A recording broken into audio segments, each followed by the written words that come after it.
Bonjour à tous. Donc voilà, je vais vous présenter une solution de développement mobile cross-platform qui s'appelle Flutter. J'ai appelé ça Sarox du poney. Je vais vous expliquer tout de suite pourquoi. Est-ce que ça fonctionne avec là? Ça n'a pas l'air... Oh là là là là là là, ça marche pas cette histoire. Alors... Tac, tac, tac... Est-ce que là, ça marche mieux? Ouais, ça marche mieux. Donc, je me présente, Pierre Tibulle. J'essaye d'être un petit peu actif sur Twitter, et normalement, et en plus, je fais des sketch notes, donc vous pouvez aller me suivre. J'essaye de suivre un petit peu le Web Today, certaines conférences. Je suis arrivé récemment chez ASI, où j'étais très bien accueilli dans l'équipe digitale. Ce qui est intéressant chez ASI, c'est qu'il y a plusieurs pôles, et notamment, il y a un pôle intégré qui fait du design UI et UX. Et on travaille très régulièrement avec eux pour produire des projets mobiles de bout en bout. Ça me plaît beaucoup. Je participe à l'organisation du Meetup Android Nantes. Venez nous voir, ça se déroule à peu près tous les 2 mois. C'est sympa si vous êtes intéressé par le mobile. Je pense que si vous êtes là, vous êtes intéressé par le mobile, donc potentiellement par ce meet-up. J'ai fait des petites décorations de poney, parce que je trouve ça sympa, licorne, poney, Web Today, on est raccord. Du coup, petite décoration My Little Pony, parce que le petit poney jaune et violet, il s'appelle Fluttershy. Fluttershy, poney, c'est bon, on est raccord. Et ça ne fonctionne pas. Si, ça fonctionne. Comment j'ai découvert Flutter? Alors, c'était l'année dernière à Google I.O., il y a eu la présentation de l'alpha de Flutter. Je me suis dit, tiens, c'est un petit peu intéressant, c'est resté de côté. Et en janvier, je me suis dit, tiens, j'aimerais bien un nouveau sujet, me plonger dans une nouvelle techno un petit peu. Et je regarde Flutter et la promesse, Build beautiful iOS and Android apps in record time. Très bien, développer rapidement des applis cross-platform. Moi, ça me convient comme concept. Donc, je vais essayer de regarder un petit peu de quoi ça retourne. Donc, en même temps, c'est un projet Google. Alors, je me dis, attention, il y a eu par le passé quelques projets Google où ça démarre et ça s'arrête un petit peu. Donc, voilà, Flutter, ça a démarré en 2015. Ensuite, en mai 2017, l'annonce à la Google I.O. de l'alpha et la présentation un petit peu du projet pour dire que voilà, ça fonctionne plutôt pas mal et ça démarre bien. Et en janvier, je me dis, il n'y a pas eu d'autres annonces. Alors, est-ce qu'on se lance, on se lance pas? J'hésitais. Et en février, au MWC, voilà, annonce de la bêta 1. Et depuis, ça n'arrête pas. Il y a une communauté qui grandit. La bêta 2 en avril, la bêta 3, la nouvelle Google I.O. en mai. Donc voilà, je pense que là, c'est vraiment bien lancé comme projet. On peut suivre, on peut y aller. Donc je m'y mets. Ce qui est intéressant aussi, qui me dit que ça va sûrement peut-être plus durer, c'est un projet complètement open source. Donc la communauté peut participer, c'est toujours intéressant. Et il y a aussi le futur OS de Google, Fuchsia. Pas forcément beaucoup d'infos dessus, mais toute la partie graphique sera développée en Flutter et les apps qu'on voudra déposer sur cet OS devront être également développées en Flutter. Donc voilà, il y a quand même un certain raccord entre les différents projets de Google, il y a une cohérence. On y va. Je vais démarrer un petit peu comme j'ai découvert Flutter, c'est-à-dire par l'installation.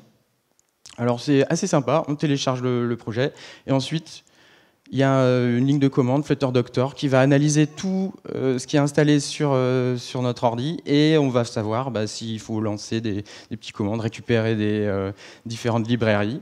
Les commandes s'affichent, on n'a plus qu'à les retaper, ça fonctionne bien. Il y a parfois des petites accroches, mais globalement, on arrive très rapidement à mettre en place son environnement et pouvoir démarrer en Flutter.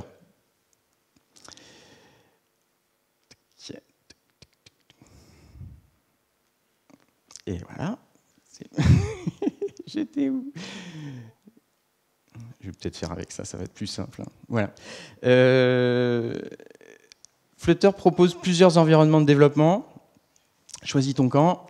Au début, j'ai démarré avec Visual Studio parce que j'étais assez habitué et j'ai l'impression que c'était le premier plugin qui était un petit peu évolué là, en février sur Flutter. Et depuis, moi, je suis passé sur Android Studio. Sinon, il y a IntelliJ pour ceux qui préfèrent. Et ceux qui ont un IDE qui préfèrent ou pas d'IDE du tout, vous avez les lignes de commande qui vous permettent de faire toutes les actions possibles pour pouvoir lancer, compiler, hot reloader, hot restarter en Flutter. Flutter, pour écrire des apps Flutter, il faut faire du Dart. Alors Dart, c'est un langage qui est poussé par Google, enfin même utilisé par Google. Leurs promesses, encore une fois, je trouve qu'ils font beaucoup de promesses comme ça. Ils essayent de vendre leur truc. Easy to learn. Alors je me dis, d'accord, on va avoir encore un nouveau langage à apprendre.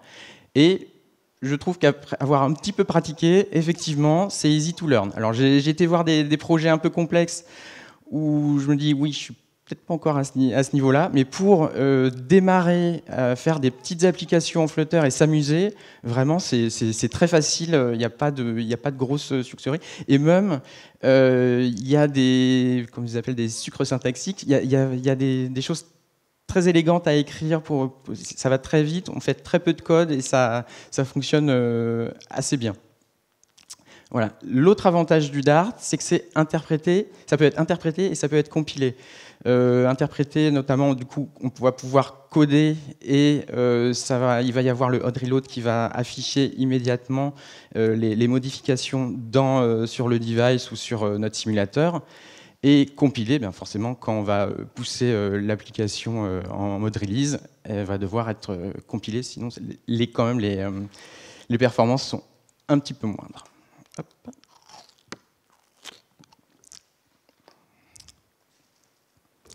On est sur un projet Google, et qui dit projet Google dit de la documentation que moi je trouve plutôt au top. C'est super complet, ça va du démarrage, donc je découvre Flutter, mais ok, par où je démarre, je vais peut-être pas regarder la doc exhaustive, donc voilà, ils ont un get started, voilà, on installe, on configure, et puis et on teste voir si tout fonctionne bien. Après, il y a un petit tour qui nous permet de découvrir les éléments essentiels et de pouvoir monter une application peut-être minimaliste, mais qui va commencer à nous donner un petit peu l'envie d'aller voir plus loin. Voilà, donc moi je dis super, bravo Google. Et évidemment, ça ne s'arrête pas là. Si on veut aller plus loin, il y a plusieurs Code Labs, il y en a encore 3 ou 4 qui n'apparaissent pas. Ce qui est bien, on voit le temps que ça va nous prendre. Je suis resté à peu près dans les créneaux qu'il donne. Il y a certains Code Labs qui sont, par exemple celui-là, c'est pour développer une app Flutter en mode, avec le Material Design. C'est sympa, c'est très évolutif et on fait vraiment un tour de tout ce que Flutter va pouvoir nous apporter sur ce sujet de développer une app magnifique dans un temps record. Je rappelle un petit peu la promesse du début. Autre chose par lequel je suis passé et que je conseille, un MOOC développé chez Udacity en lien avec les équipes de Google. Là, c'est complémentaire des Code Labs parce qu'ils ne nous prémâchent pas tout. Donc, du coup, on va devoir aller chercher un petit peu les solutions. Ils nous disent, voilà, faites ça. Mais ils ne nous donnent pas toutes les infos. Donc, on passe un petit peu en mode explorateur. On cherche un peu, on se casse la tête. Et quand on trouve, c'est plus gratifiant. Sinon, il y a les solutions, on peut tricher aussi. Voilà, donc là, j'avais fait un petit peu le tour de ce que Flutter peut m'apporter en tant que dev, mais je me posais la question, quelle est la différence de Flutter? Parce qu'on dit, oui, c'est plus réactif, enfin, c'est plus fluide, voilà, c'est ce qu'ils mettent en avant le côté marketing. Alors effectivement, moi je constatais que c'était fluide, mais pourquoi c'est plus fluide? Donc là, je vais faire une petite comparaison des différentes architectures. Donc si on part sur du développement natif iOS et Android, il y a toute la couche de développement d'applications qui est en code natif. Donc on va sur Android, on va faire du Java ou du Kotlin. Sur iOS, on va partir sur de l'Objective-C ou du Swift. Et cette couche-là dialogue avec ce que fournit la plateforme, en l'occurrence des widgets ou diverses choses comme l'accès à la géolocalisation, la caméra. Voilà. Tout ça, c'est fourni par la plateforme. Si on passe dans le monde hybride, à la Cordova, PhoneGap, Ionic. Là, l'application ne va pas être développée de la même façon. C'est du JavaScript et PhoneGap, Ionic, Cordova met à disposition un bridge qui permet d'accéder à diverses choses, comme la géolocalisation, encore une fois, la caméra. Et sinon, toute la partie graphique, elle, se repose sur la WebView. Donc, on fait une sorte de single app application en mode web qui va être visible depuis une WebView. Et cette WebView, c'est elle qui est en relation avec la partie un peu plus basse des Canvas et qui gère également les événements. Donc c'est basé sur cette architecture. C'est un peu grossier, mais normalement, on s'y retrouve. Plus récemment est arrivé React Native. Eux, ils ont fait un autre choix. On arrête la WebView, parce que la WebView, il y a un certain nombre de contraintes, notamment, c'est un petit peu lent, c'est coûteux en termes de processeur. Voilà, c'est pas la panacée. Donc là, React Native, ils partent sur une autre idée, toujours du JavaScript. Donc pour les développeurs web qui connaissent bien React, c'est assez confortable. Et ils mettent à disposition un bridge qui va dialoguer avec les widgets de la plateforme. Donc si vous êtes sur Android ou sur iOS, ce ne sera pas forcément les mêmes widgets. Mais globalement, il y a un certain nombre de widgets qui sont très proches ou identiques. Et React Native vous met à disposition une interface pour pouvoir y accéder. Et là, on va voir la différence avec Flutter. Flutter n'utilise plus du tout les widgets natifs. Flutter redéfinit entièrement ses propres widgets. Et c'est ça la grosse différence. Alors on se dit, pourquoi est-ce que c'est plus rapide?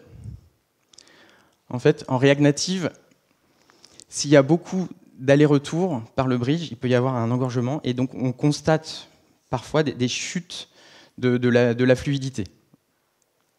Normalement, ces chutes de fluidité n'arrivent plus en Flutter. Ils ont essayé de faire des widgets qui répondent toujours, et il n'y a plus cet engorgement par le bridge. Voilà. Donc ça, c'est la promesse. Je n'ai pas été voir dans le code exactement comment c'était fait. Le code est open source, donc on peut aller voir. Je n'ai pas eu cette démarche. Mais ce qu'on peut constater, c'est que effectivement, par exemple, si on prend une liste, une très longue liste, en Flutter, on peut vraiment la faire défiler. Ça ne va jamais saccader. En React Native, c'est peut-être un peu moins le cas. Alors peut-être qu'on arrive avec certaines façons, en codant des choses qui font que ça va améliorer le ressenti, mais normalement en Flutter, c'est beaucoup plus simple. On n'a pas besoin de se poser la question, ça va être fluide, ça va être simple. Voilà. Alors, un autre intérêt des widgets de Flutter, en plus de ce côté fluidité, rapidité, c'est que c'est compatible depuis Android Jelly Bean, donc 4.1. Alors, je ne sais pas qui a encore un téléphone Android de cette version. Personne? Si. Voilà, donc ça peut être... Et antérieur, quelqu'un a un téléphone antérieur? Non, je ne sais pas. Et iOS 8, donc pareil, ça remonte un peu. Donc au niveau compatibilité, du coup, pour toute la partie graphique de vos projets mobiles, vous n'avez pas à vous poser de questions, ça va fonctionner. Donc j'ai déjà parlé de rapidité et fluidité, et on peut se poser la question de est-ce que c'est lourd en fait? Est-ce que toute cette couche fournie, elle va pas alourdir l'appli qui est livrée? Parce que sinon, si on se base sur les widgets de la plateforme, on n'a pas besoin de les relivrer dans l'APK ou dans l'IPA qu'on va livrer, qu'on va déposer sur le device. Non, c'est pour une application minimale en Flutter, c'est 6,7 mégas, ce qui est équivalent à du React Native. C'est relativement contenu. Moi, je juge que c'est plutôt très léger. C'est pas suffisamment lourd pour se poser la question bah non, je ne vais pas prendre Flutter, ça va me rajouter 6 mégas. Je pense qu'on n'est pas dans cet ordre de réflexion. Après, sur peut-être certains projets spécifiques, ça peut poser un problème, mais je pense que globalement, il n'y a pas ce souci-là. Flutter, en tout cas quand on le découvre dans un premier temps, il y a une orientation très UI. Tout est un arbre de widgets réactifs. Alors ceux qui font du React, ils seront peut-être à l'aise avec ces notions de stateless, stateful. Je vais pas forcément rentrer dans ce détail-là. C'est pas le lieu de cette conférence. Et autre chose, tout est widget. Donc l'application en fait est un widget qui va contenir d'autres widgets jusqu'aux widgets les plus petits, les boutons, les petits labels, voilà. Tout ça, ce sont des widgets. Et même la disposition des widgets. Par exemple, si vous voulez que le widget soit centré, eh bien, vous allez prendre un widget center et vous allez mettre la suite de vos widgets dedans. Si vous voulez qu'il soit à gauche, à droite, ou qu'ils prennent toute la place, ou qu'ils soient plus contenus. Voilà. Il y a des widgets qui vous font tout ça. Donc ça demande un apprentissage du catalogue qui est très complet. Ça, c'est peut-être le plus long, de connaître un petit peu tout ce qui est proposé. Ce qui est intéressant de noter, c'est open source, et ce n'est pas limité. Donc open source, ça vous dit que s'il y a un widget qui est presque celui que vous voulez, mais voilà, eh ben, vous récupérez ce widget, le code du widget, vous le modifiez, vous faites un fork sur leur Git, c'est possible. Voilà. Et vous avez votre widget customisé. Si vous avez un widget que vous imaginez qui n'existe pas du tout, ben là, vous pouvez, il y a des guidelines pour vous aider à construire votre propre widget. Voilà, là, je vais vous parler un petit peu de justement comment on met en place un layout, donc la disposition des différents widgets. Donc là, c'est une page classique, une image, des labels, des petits call to action là au milieu, pour appeler, pour se diriger. Voilà. La réflexion qu'on va avoir sur une page comme ça, c'est on découpe tout. On fait d'abord des grosses découpes, et ensuite, dans les grosses découpes, on va découper de plus en plus finement. Donc voilà, on imagine que du coup, notre app, c'est une colonne. Et puis, dans cette colonne, il y a plusieurs rangées. Voilà, donc la première, c'est une grande image qui prend toute la place. Et ensuite, par exemple, si on se base sur le deuxième widget dans la hauteur, voilà, il y a du texte, des icônes. Donc on va faire une ligne qui va contenir une colonne, qui va contenir deux widgets de texte qui sont l'un au-dessus de l'autre. Voilà. On découpe comme ça. Alors on peut se dire, c'est pas forcément pareil que ce qui est poussé par Google actuellement, le Constraint Layout 2 pour Android. Bah oui, ils ont fait un petit peu le choix inverse. Alors, on choisit son camp. Moi, je trouve que ça me plaît bien. J'arrive bien à appréhender comment découper une page. Chacun choisira. Donc voilà ce que ça peut donner un petit peu comme arborescence. Voilà. Conteneur qui va contenir une ligne, qui va contenir des colonnes, qui va contenir du texte. Ça s'organise comme ça. Et au niveau du code, parce que tout est code, ça donne ça. Alors là, c'est pas encore un exemple très complexe. Il y a des conférences où ils font du live coding, où il y a, je sais pas, une trentaine de niveaux, ça devient un petit peu infernal. Alors, au début, je me dis, mais c'est comme ça qu'on code en Dart pour Flutter? Non, on peut tout découper. Donc, on peut créer une classe widget, et du coup, on va appeler cette classe widget en lui passant, par exemple, des informations, ou alors ce sera un widget stateful, et du coup, qui pourra rafraîchir les informations qu'il affiche. Autre chose qui est intéressant, si on a toute une arborescence de widgets, on peut être perdu. Donc dans les deux sens, il y a un widget inspector, là c'est celui d'Android Studio, qui vous permet d'aller sélectionner quelque chose sur l'affichage de votre simulateur ou de votre device, et du coup de voir où il en est dans l'arborescence, et inversement, vous pouvez sélectionner dans l'arborescence des widgets, et ça va vous identifier la zone concernée. Et donc ce qui est intéressant, c'est que vous avez toutes les properties qui vont s'afficher. Donc vous dites, mais je ne comprends pas, normalement je disais, ça ne devait pas être cette couleur-là, pourquoi ça arrive là? Voilà, ça vous permet de comprendre un petit peu, de débugger cette partie affichage. Est-ce qu'on peut faire du responsive en Flutter? Eh oui, ils ont prévu Media Query, donc qui va vous permettre de savoir, qui va vous fournir les informations sur votre device. Est-ce que c'est un smartphone, l'orientation, la taille, un certain nombre de choses. Et du coup, par le code, vous allez pouvoir vous dire, ah tiens, donc je suis sur un smartphone, et du coup, je vais faire un petit échafaudage, et en dessous, je vais mettre une list view qui va afficher toutes mes cartes. Par contre, si je suis en orientation paysage sur une plus grande tablette, alors je vais faire un échafaudage, mais qui va lui-même contenir une link, et au lieu de faire une list view, je vais faire une grille. Voilà. Et par contre, ça sera les mêmes cartes. Donc la carte va être vraiment l'élément réutilisable, et tout le reste sera calculé en fonction des ruptures, hein, des media queries que vous avez définies. Donc c'est possible. Petite chose intéressante, alors ça c'est issu d'un des Code Labs, justement la Code Lab où vous allez explorer Flutter et le material design. Ils nous font développer pendant plusieurs sessions ce thème-là.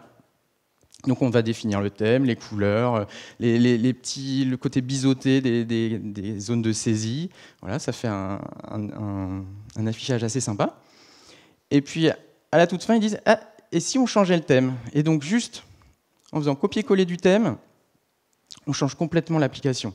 Et tous les boutons, changeant juste quelques couleurs, si vous avez bien mis dans votre code, utiliser les couleurs du thème pour votre widget, du coup, ça s'impacte jusqu'au bout.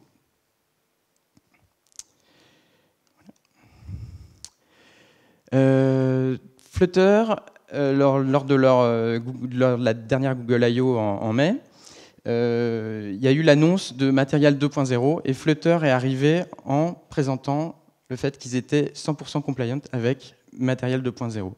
Donc ça, c'est très intéressant parce que du coup, tous leurs widgets sont vraiment à jour et nous permettent de suivre toutes les guidelines qui sont préconisées par Material 2.0.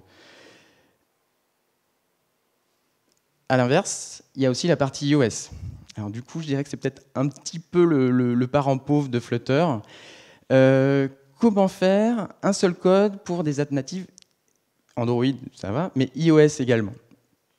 Il se trouve que les widgets qui sont proposés de base ont un comportement légèrement différent selon qu'on soit sur Android ou sur iOS. Par exemple, pour une barre de titre, sur iOS ou Android, c'est différent. Il y en a un qui préconise plutôt le titre au milieu, l'autre qui va être un petit peu décalé sur la gauche. Pour l'affichage de fenêtres modales, Android, ça vient par le bas, et iOS, ça vient plutôt par la droite. Donc voilà, ça, c'est géré de base. Après, si vous voulez avoir des widgets qui font vraiment iOS, il y a peut-être certaines spécificités de certains développeurs qui sont attachés à ce genre de choses, et peut-être certains utilisateurs également. Vous avez des widgets dédiés qui vous sont fournis. Après, ils ne suivent pas au jour le jour, pas comme par exemple Material 2.0, là où ils étaient à jour, le jour de l'annonce, ils étaient OK. Donc du coup, sur iOS, ils ont un petit temps de retard. Alors, moi, personnellement, ça ne me dérange pas, parce que je pense qu'on peut faire une bonne application iOS et Android en suivant du Material Design de bout en bout. Après, peut-être que certains développeurs natifs vont avoir un autre avis. Chacun son avis sur la question. Je voulais vous présenter le hot reload, parce que là, il y a une petite animation. Ce qui est sympa dans Flutter, c'est le hot reload qui conserve l'état. C'est-à-dire que là, vous voyez, par exemple, vous avez cliqué 4 fois sur le bouton, ça vous a mis un 4 dans la ligne affichée. Vous modifiez du code là, ça modifie immédiatement ce qui apparaît en conservant l'état. Ça, c'est vraiment très sympa. Autre chose, ce hot reload, ça vous permet presque de peindre une application, de peindre toute la partie graphique. Vous créez des widgets, vous dites « Ah tiens, je vais le centrer », vous rajoutez Center, rafraîchir, hop, ça rafraîchit. Ah, je vais changer la couleur. Vous changez les couleurs, immédiatement, ça apparaît. Il n'y a plus de rupture, il n'y a plus de coupure. On n'a plus aucune raison d'aller surfer sur Internet le temps que ça compile. Je pense que c'est pas mal au niveau efficacité de production. Il y a quelques exemples d'applications. Il y en a de plus en plus là qui sortent. Le premier qui était mis en avant par Google, alors ils ont fait toute une story à l'américaine, un petit peu larmoyante. Ils ont sorti en 3 mois l'application officielle de Hamilton, qui est une comédie musicale à Broadway, qui a un énorme succès.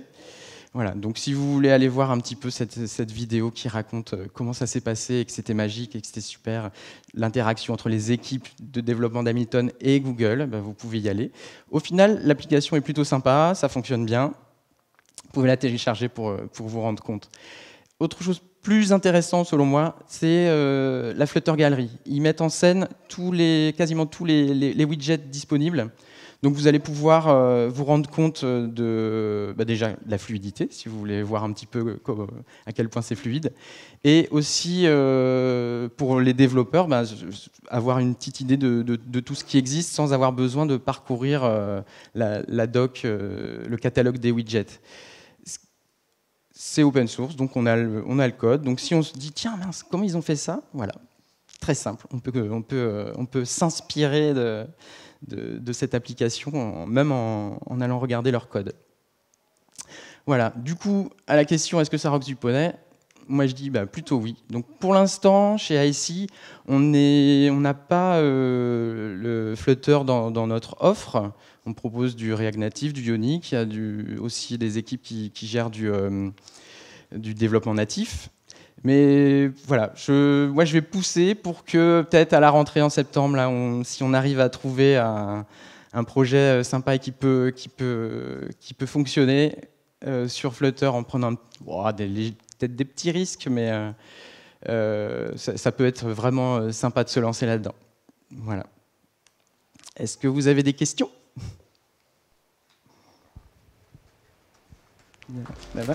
Merci.